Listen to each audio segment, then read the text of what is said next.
മനസ്സ് പിടക്കായ മനുഷ്യന്മാര് അവരോട് വഅദ് പറയുന്നവരോട് വെറുപ്പായിരിക്കും അവർക്ക്. അവരാ വഅദ് സ്വീകരിച്ചിട്ട് ഇനിയെങ്കിലും ഞാൻ നന്നാകണോന്ന് ചിന്തിക്കൂല. ഇത് പറഞ്ഞ സ്ഥലത്ത് പറഞ്ഞ വേറൊരു സംഗതിയാണ് നമ്മൾ പറഞ്ഞു പോയത്. വണ്ട് എന്ന് പറഞ്ഞ സംഗതിയെ കുറിച്ചാണ്. വണ്ട് എന്ന് പറഞ്ഞ സാധനത്തിന്റെ പതിവെന്താണ്? വണ്ടിങ്ങനെ എപ്പോഴും ഉണക്ക് പിട്ട ഇങ്ങനെ ഉരുട്ടിക്കൊണ്ടുപോകലാണ്. സുബ്ഹാനല്ലാഹ്, നജസ്, ഉണങ്ങിയ നജസ് അതിങ്ങനെ ഉരുട്ടിക്കൊണ്ടുപോകുന്ന വണ്ട്.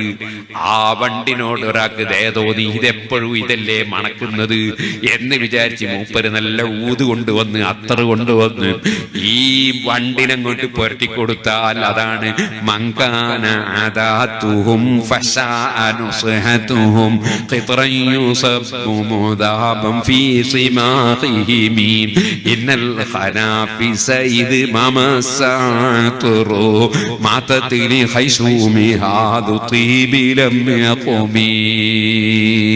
നല്ല അത്തറെടുത്ത് ഊതെടുത്തിട്ട് മെല്ലെ ഈ വണ്ടിന്റെ മൂക്കിനിങ്ങനെ ഒന്ന് മണപ്പിച്ചു കൊടുത്തു.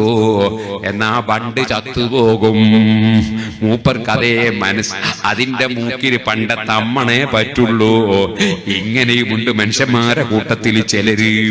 അതോ സുഹൃത്തുക്കളെ, അതാണ് ഇപ്പോൾ നിങ്ങൾ കാണുന്നില്ലേ ചില യുക്തിവാദികള്, നിരീശ്വരവാദികള്, മതവിരോധികള്, അതുപോലെ പുത്തൻവാദികള്. അവർക്ക് ആലിമീങ്ങള് അള്ളാന്റെ ദീനിനെ കുറിച്ച് പറഞ്ഞു കൊടുക്കുമ്പോ അവര് ദീനിനെ ചോദ്യം ചെയ്യാൻ വരികയാണ്. കാരണം നല്ലതവരെ മനസ്സിൽ കടക്കുന്നില്ല.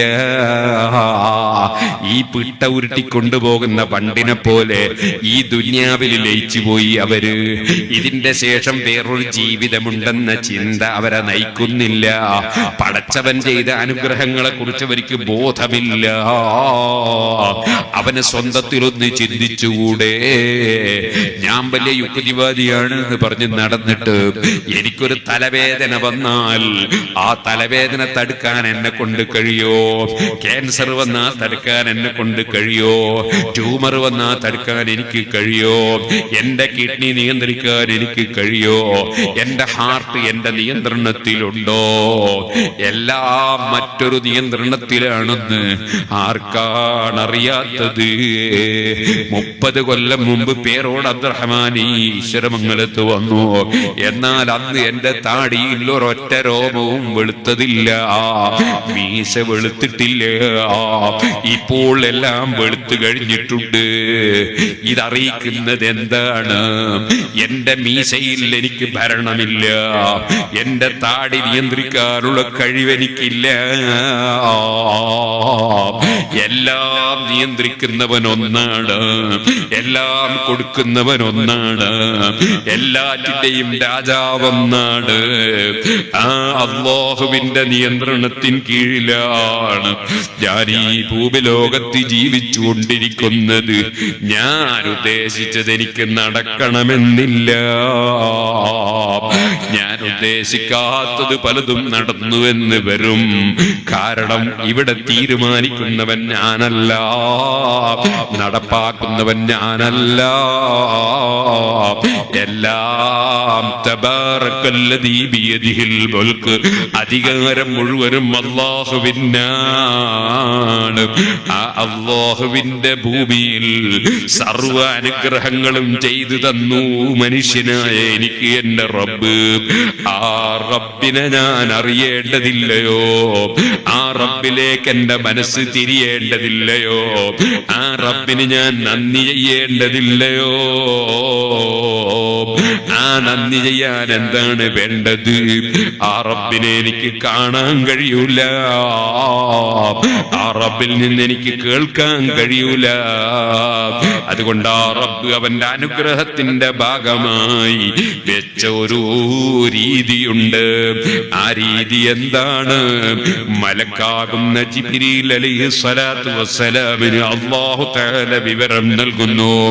ആ വിവരം മലക്കിൽ നിന്ന് സ്വീകരിക്കാൻ ഒരു ഭാഗത്ത് മനുഷ്യനാണ്, അതേ ഭാഗത്ത് വേറെ ഒരു ഭാഗത്ത് മലക്കുമായി ബന്ധപ്പെട്ട ബന്ധപ്പെടാനുള്ള പ്രകൃതിയാണ്. അങ്ങനെയുള്ള അമ്പിയാക്കളെ അല്ലാഹു തആല സൃഷ്ടിച്ചിരിക്കുന്നു. ആ അമ്പിയാക്കളിൽ ഏറ്റവും ശ്രേഷ്ഠരും അവസാനത്തെ വ്യക്തിയുമായ മുഹമ്മദുർ റസൂലുള്ളാഹി സല്ലല്ലാഹു അലൈഹി വസല്ലം തങ്ങളെ അല്ലാഹു പറഞ്ഞേച്ചിരിക്കുന്നു. ആ റസൂലുള്ളാഹി വന്നിട്ട് നബിയുനൽ ആമീറുൻ നാഹി ഫലാ അഹദു അബറ ഫീ ഖൗലി ലാ മിൻഹു വലാ നഅമീ മൗലായ സല്ലി വസല്ലിം ദായിമൻ അബദാ അലാ ഹബീബിക ഖൈറിൽ ഖൽഖി കുല്ലിഹിം. ആ റബ്ബ് സുബ്ഹാനഹു വ തആല പറഞ്ഞേറ്റ മുഹമ്മദുർ റസൂലുള്ളാഹി സ്വല്ലല്ലാഹു അലൈഹി വസല്ലം എന്തെല്ലാം മനുഷ്യന് ആവശ്യമുണ്ടോ അത് മുഴുവനും പഠിപ്പിച്ചിരിക്കുന്നു. ഏത് കാര്യം മനുഷ്യന് ദ്രോഹമുണ്ടോ ശല്യമുണ്ടോ അത് മുഴുവനും വിരോധിച്ചിരിക്കുന്നു. നിങ്ങൾ നോക്കൂ, ഒരാൾ മറ്റൊരാളെ കുറ്റം പറഞ്ഞതുകൊണ്ട് വല്ല കാര്യവും കിട്ടാനുണ്ടോ? അതുകൊണ്ട് ഗീബത്ത് പറയൽ ഹറാമാക്കിയിരിക്കുന്നു. വേറൊരുത്തന്റെ കുറ്റം പറയൽ അവന്റെ മാംസം തിന്നുന്നത് പോലെയാണ്, ഇറച്ചി തിന്നുന്നത് പോലെയാണ്. നിങ്ങൾ ചിന്തിച്ചിട്ടുണ്ടോ എന്ന് എനിക്കറിയില്ല. ഇവിടെയൊക്കെ പഴയ നാടാണ്. റബ്ബ് അതേ നിലക്ക് നിലനിർത്തി തരട്ടെ. അഥവാ ഒരൊറ്റ യുക്തിവാദിയോ നിരീശ്വരവാദിയോ മതവിരോധിയോ അല്ലെങ്കിൽ അതാ ഒരു പുത്തൻവാദി സലഫിയോ മുജാഹിദോ ജമാഅത്ത് ഇസ്ലാമിയോ തബ്ലീഗോ ഇങ്ങനത്തെ നാശം പിടിച്ചൊരു സാധനവും അല്ലാഹു തആല ഇവിടെയൊന്നും തന്നിട്ടില്ല എന്ന് ഞാൻ വിചാരിക്കുന്നു. അല്ലാഹു അത്തരം ഷർറിൽ നിന്ന് ഈ ഉമ്മത്തിനെ കാക്കുമാറാകട്ടെ.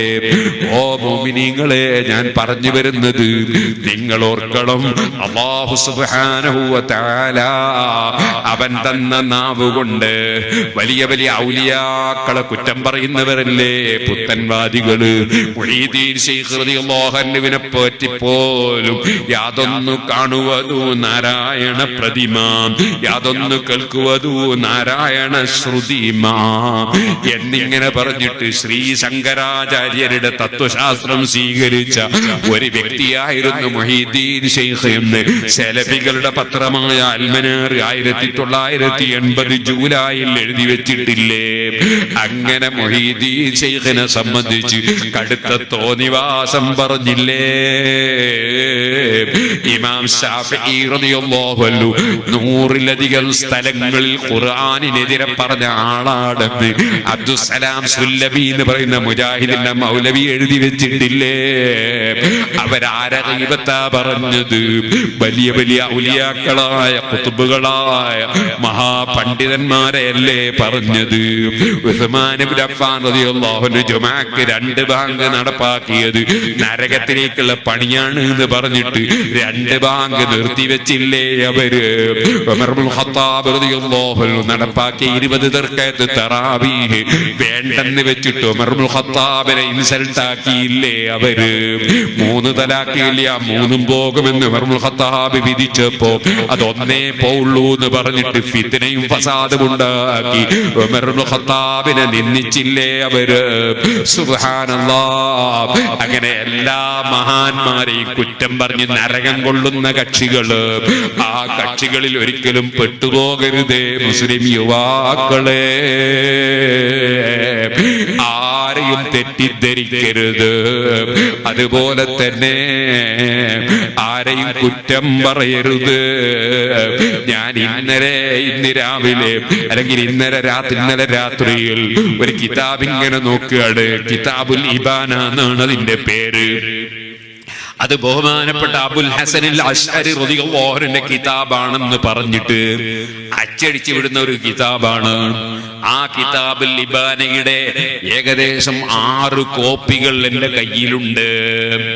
ഈ 6 കോപ്പികൾ ഞാൻ എടുത്തിങ്ങനെ കയ്യിൽ വെച്ച് പണ്ട് 1996 കാലത്ത് വാഴക്കാട്ട് വെച്ച് ഖണ്ഡന പ്രസംഗം നടത്തുമ്പോ 6 ഞാൻ എടുത്തിങ്ങനെ കാണിച്ചിരുന്നു. കാരണം ഒന്നിലുള്ളത് പോലല്ല മറ്റേലുള്ളത്, അതിലുള്ള പോലല്ല അപ്പുറത്തേലുള്ളത്. അപ്പുറത്തേലുള്ളത്, അതിലുള്ള പോലെ ഇപ്പുറത്തേലുള്ളത്.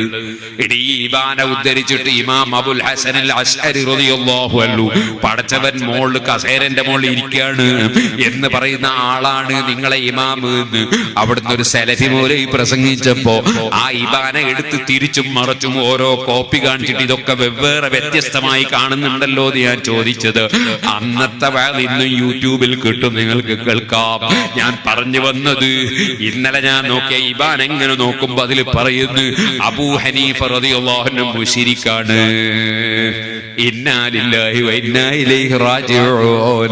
4 മദ്ഹബിന്റെ ഇമാമിയങ്ങളിൽപ്പെട്ട ഏറ്റവും വലിയ പണ്ഡിതനായ സഹാബത്തിനെ കാണാൻ ഭാഗ്യം ലഭിച്ച ഇമാമായ അബൂ ഹനീഫത്തുൽ കൂഫി,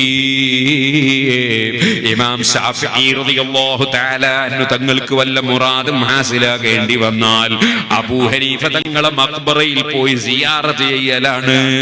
അങ്ങനെ ഇമാം ശാഫിഈ തങ്ങളടക്കം ബഹുമാനിച്ച ഇമാം അബൂ ഹനീഫ, ആ ഇമാം അബൂ ഹനീഫ തങ്ങളോട് അതേ ഇന്നീ ബരിയും മിൻക, നിങ്ങൾ പറയണം അബൂ ഹനീഫത്തുൽ മുശ്രിക്, മുശ്രിക്കായ അബൂ ഹനീഫയോട് പറയണം ഞാൻ അയാളൊരു ബന്ധമില്ല എന്ന് പറയണം എന്നൊരാള് പറഞ്ഞതായിട്ട് അതിൽ ഞാൻ കണ്ടു.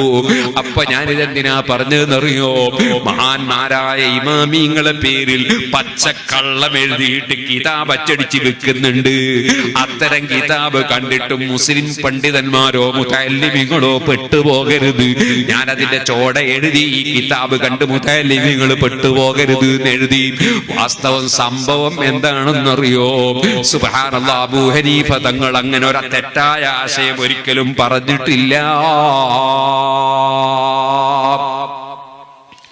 അബൂ ഹനീഫ റളിയല്ലാഹു തആല അൻഹു വലിയ ബുദ്ധിമാനാണ്, വല്ലാത്ത ബുദ്ധിമാനാണ്. ആ അബൂ ഹനീഫ റളിയല്ലാഹു അൻഹുവിന്റെ നാടിലെ ഭരണാധികാരിയായിട്ട് ഖവാരിജികളും, ഖവാരിജ് എന്ന് പറഞ്ഞാൽ സുന്നികൾ മുശ്രിക്കാണെന്ന് വാദിക്കുന്ന, വലിയ തെറ്റ് ചെയ്താലോ കാഫറാണെന്ന് പറയുന്ന കക്ഷിയാണ് ഖവാരിജ്. അങ്ങനത്തെ ഖവാരിജികൾ കയറിയിട്ട് ആ നാട് മുഴുവൻ കയ്യിലാക്കിയിട്ട് അതിന്റെ നേതാവ് വന്നിട്ട് അബൂ ഹനീഫ റളിയല്ലാഹു അൻഹുവിനോട് പറഞ്ഞു,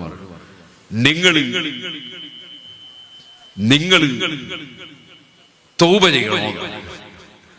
അപ്പൊ അബൂ ഹനീഫ റളിയല്ലാഹു അൻഹു അതൂബു ഇലല്ലാഹി തആല മിൻ കുല്ലി കുഫ്രിൻ, എല്ലാ അവിശ്വാസത്തിലും ഞാൻ അള്ളാഹുവിലേക്ക് ഖേദിച്ചു മടങ്ങുന്നു. എപ്പോഴും മനുഷ്യന്മാർ അങ്ങനെ തന്നെയല്ലേ പറയണ്ടേ? എല്ലാ ദോഷത്തിലും ഞാൻ ഖേദിച്ചു മടങ്ങുന്നു പറഞ്ഞാൽ ഞാൻ ദോഷം ചെയ്തു എന്നതിന് അർത്ഥമുണ്ടോ? എല്ലാ കുഫ്റിൽ നിന്നും ഞാൻ ഖേദിച്ചു മടങ്ങുന്നു. അപ്പൊ ഇയാൾ നിങ്ങൾ പോയിക്കോളി, അബൂ ഹനീഫ തങ്ങളൊന്നും ചെയ്യാതെ വിട്ടുകൊടുത്തു. അപ്പൊ ആരോ ഒരാൾ പറഞ്ഞു കൊടുത്ത ചങ്ങാതിനോട്, നിങ്ങൾക്ക് പറഞ്ഞേ മനസ്സിലായിട്ടില്ല, മൂപ്പര് പറഞ്ഞത് നിങ്ങളൊക്കെ വിശ്വസിക്കുന്ന കുഫറുണ്ട്, ആ കുഫറിൽ നിന്ന് അബൂ ഹനീഫ റളിയല്ലാഹു അൻഹു അതാ ഖേദിക്കുന്നു എന്നാ പറഞ്ഞതിന്റെ അർത്ഥം. അപ്പൊ ഇയാള് രണ്ടാമത് വിളിച്ചിട്ട് പറഞ്ഞു, നിങ്ങൾ ഞങ്ങളെ പറ്റിയാ പറഞ്ഞ? അപ്പൊ അബൂ ഹനീഫ റളിയല്ലാഹു അൻഹു ചോദിച്ചു, നിങ്ങൾ എന്നെ പറ്റി അങ്ങനെ വിചാരിച്ചതോ അല്ലെങ്കിൽ ഉറപ്പിച്ചതോ എന്ന് ചോദിച്ചു. നിങ്ങൾ അങ്ങനെ പറ്റി ധരിച്ചതോ തന്നെയാണോ ഉറപ്പാണോ? എന്നെ പറ്റി നിങ്ങൾ എന്താ അങ്ങനെ പറയാ? അപ്പൊ ഞാനങ്ങനെ ധരിച്ചതാണ് എന്ന് പറഞ്ഞപ്പോ അബൂ ഹനീഫ റളിയല്ലാഹു അൻഹു പറഞ്ഞു, ഖുർആനിൽ അല്ലാഹ് പറഞ്ഞിട്ടുണ്ട്, യാ അയ്യുഹല്ലദീന ആമനൂ ഇജ്തനിബൂ കസീറൻ മിനൽ ദന്നി, ആളുകളെ പറ്റി അങ്ങനെ ധാരണ വെച്ച് പുലർത്തുന്നത് വലിയ തെറ്റാണെന്ന് ഖുർആനിലുണ്ട്. നിങ്ങളെ വിശ്വാസപ്രകാരം തെറ്റിയതോ കാഫറ, അതുകൊണ്ട് നിങ്ങളിപ്പം കാഫറായി പോയി, നിങ്ങളിപ്പോ കാഫറായി പോയി, അതുകൊണ്ട് ഉടനെ നിങ്ങൾ തൗബ ചെയ്യണോ? അപ്പൊ ഇയാൾ പറഞ്ഞു, അന അതൂബു ഇലല്ലാഹി മിൻ ഹാദൽ കുഫ്രി, ഈ കുഫറിൽ ഞാൻ തൗബ ചെയ്തിരിക്കുന്നു. ശേഷം അബൂ ഹനീഫ റളിയല്ലാഹു അൻഹുവോട് ഇയാൾ പറഞ്ഞു, നിങ്ങളും എന്ത് ചെയ്യണം? തൗബ ചെയ്യണം. മൂപ്പര് വണ്ട പറഞ്ഞ എന്നെ പറഞ്ഞു, അതൂബു ഇലല്ലാഹി മിൻ കുല്ലി കുഫ്രി. ഇങ്ങനൊരു സംഭവം ഉണ്ടായിരുന്നു. ആ സംഭവം വളച്ചൊടിച്ചിട്ട് അബൂ ഹനീഫ റളിയല്ലാഹു അൻഹു കുഫറിൽ നിന്ന് 2 പ്രാവശ്യം തൗബ ചെയ്ത ആളാണ് ഈ പുത്തൻവാദികൾ പറഞ്ഞുണ്ടാക്കിയതാ. ഇത് വേറെ കിതാബുകളിൽ പറഞ്ഞിട്ടുണ്ട്. അപ്പൊ സഹോദരന്മാരെ, ഞാൻ പറഞ്ഞത് ഇമാമിങ്ങളെ കാഫറാക്കുന്ന ഈ പുത്തൻവാദികള്, ആ പുത്തൻവാദികളിൽ മുസ്ലിമീങ്ങൾ പെട്ടുപോകാൻ പാടില്ല.